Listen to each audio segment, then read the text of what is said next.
Hello friends, कैसे हैं आप? स्वागत है हमारे यूट्यूब चैनल पर।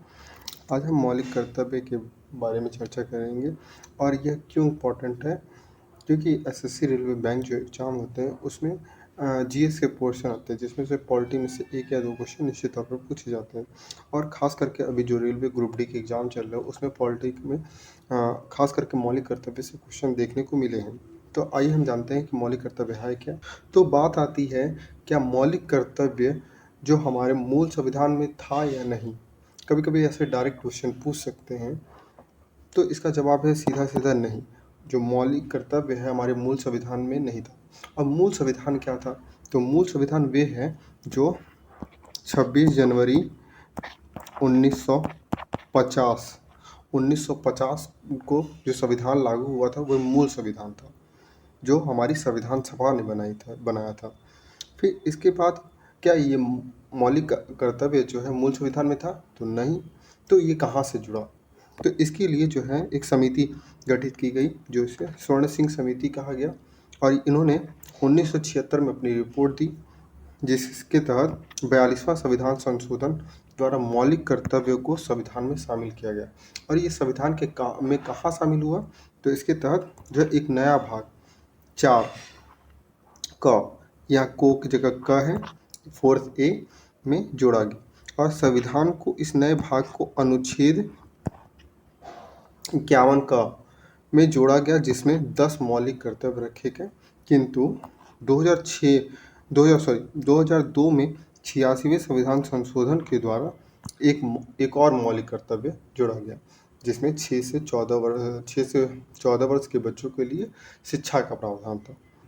और आगे हम देखेंगे कि जो 11 मौलिक कर्तव्य थे, जो स्वर्ण सिंह समिति की सिफारिश पे 10 मौलिक कर्तव्य थे, और एक जो है 2002 में 86वें संविधान संशोधन के माध्यम से जो जोड़े गए, कुल ये 11 मौलिक कर्तव्य हुए। वे कौन कौन से थे? तो सबसे पहले देखते हैं कि क्या था कि संविधान का पालन करें। भारत का नागरिक होने के नाते सभी व्यक्ति का कर्तव्य है कि वह संविधान का पालन करे। उनके आदर्शों, संस्थाओं, राष्ट्रध्वज एवं राष्ट्रगान का आदर करना चाहिए। स्वतंत्रता के लिए राष्ट्रीय आंदोलन को प्रेरित करने वाले उच्च आदर्श को हृदय में संयोजे रखें और उनका पालन करें। भारत की संप्रभुता, एकता और अखंडता की रक्षा करें और उसे अक्षुण्ण रखें। देश की रक्षा करें। आह्वान किए जाने पर राष्ट्र की सेवा करें।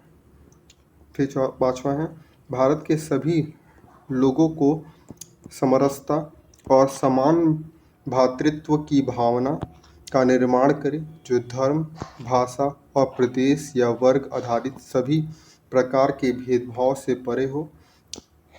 ऐसी प्रथाओं का त्याग करें जो स्त्रियों के सम्मान के विरुद्ध हो। फिर 6वां मूल कर्तव्य है कि हमारी सामाजिक संस्कृति की गौरवशाली परंपराओं के महत्व समझें और उनका परिरक्षण करें। 7वां है प्राकृतिक पर्यावरण, जिसके अंतर्गत वन, झील, नदी, वन जीव आते हैं, रक्षा करें, संवर्धन करें, प्राणी मात्र के लिए दया भाव रखें। 8वां आता है वैज्ञानिक दृष्टिकोण से मानववाद, ज्ञानार्जन और सुधार की भावनाओं का विकास करें। 9वां है सार्वजनिक संपत्ति को सुरक्षित रखें, हिंसा से दूर रहें, व्यक्तिगत और सामूहिक गतिविधियों को के सभी क्षेत्रों में उत्कृष्ट की ओर बढ़ाने का सतत प्रयास करें, जिसमें राष्ट्र की प्रगति और निरंतर बढ़ते हुए उपलब्धियों को, नई ऊंचाइयों को छू लें। और जो 86वें संविधान संशोधन 2002 के माध्यम से जो मूल कर्तव्य जोड़ा गया था, उसमें था 6 से 14 वर्ष की आयु के बीच के अपने बच्चों को शिक्षा के अवसर उपलब्ध कराना। यह कर्तव्य जो था 6 से 14 वर्ष का, इसे 86वें संविधान संशोधन 2002 द्वारा जोड़ा गया। अब हम देखेंगे कि 42वां संविधान संशोधन क्या था। तो यह संविधान का सबसे महत्वपूर्ण संशोधन माना जाता है। इसे लघु संविधान के रूप में जाना है, क्योंकि इसमें बहुत से संविधान संशोधन किए गए थे। उस समय इंदिरा गांधी की सरकार थी जिसने संविधान के बहुत हिस्से में संशोधन किया। इसके तहत कुछ अन्य अत्यंत महत्वपूर्ण संशोधन किए गए जो इस प्रकार हैं। इस संशोधन के तहत भारतीय संविधान के 3 नए शब्द समाजवादी, धर्मनिरपेक्ष और अखंडता को जोड़ा गया। तो अब जैसे कि प्रस्तावना में देखते हैं कि हम भारत के लोग भारत को संपूर्ण प्रभुत्व संपन्न समाजवादी पंथ निरपेक्ष गणराज्य बनाने के लिए, ठीक है। तो जो समाजवादी, धर्मनिरपेक्ष और अखंडता शब्द है, ये जो है 42वें संविधान संशोधन द्वारा हमारे प्रस्तावना में जोड़ा गया। इसमें राष्ट्रपति को कैबिनेट की सलाह के लिए बाध्यता का उपबंध शामिल किया गया, जिसमें पहले था कि अगर कोई बिल पास होता है वे राष्ट्रपति के पास जाता है तो राष्ट्रपति के पास ये है कि वो मंजूर करे या नहीं करे, पर अब है उसको बाध्य है कि वो उस पर इनकार नहीं कर सकता, उसको सहमति देनी होगी। इसके तहत संवैधानिक संशोधन को न्यायिक प्रक्रिया से बाहर किया गया। जो संविधान में संशोधन है उसको न्यायिक प्रक्रिया से बाहर कर दिया गया। नीति निर्देशक तत्वों को व्यापक बनाया गया। जो DPSP है उसको व्यापक बनाया गया।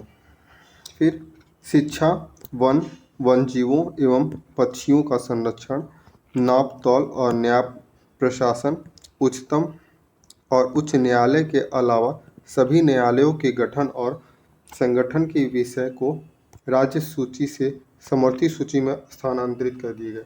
पहले राज्य सूची, समवर्ती सूची और संघ सूची ये बटे हुए थे। तो कुछ सूचियाँ जो राज्य में थे, राज्य सूची के हिस्से थे, उनको जो है समवर्ती सूची में ला दिया गया। संघ सूची में ये होता है कि जो संघ सूची के विषय हैं वह उस पर सिर्फ केंद्र कानून बना सकती है, जबकि राज्य सूची के विषयों पर सिर्फ राज्य कानून बना सकती है। और जब समवर्ती सूची की बात आती है तो केंद्र और राज्य दोनों मिलकर ही कानून बनाती है। पर अगर ओवरलैप होता है कानून, ये दो, जैसे मानिए कोई कानून राज्य में बना है समवर्ती सूची के विषय का, अगर केंद्र द्वारा बनाया गया और वे केंद्र से मेल नहीं खाता है तो वो उस मात्रा तक शून्य हो जाएगा जहाँ तक वे केंद्र से मेल नहीं खाता। फिर आते हैं कि जो संविधान दिवस है ये क्या है। तो संविधान सभा द्वारा जो है 26 नवंबर 1949 को संविधान के प्रारूप को पारित किया गया।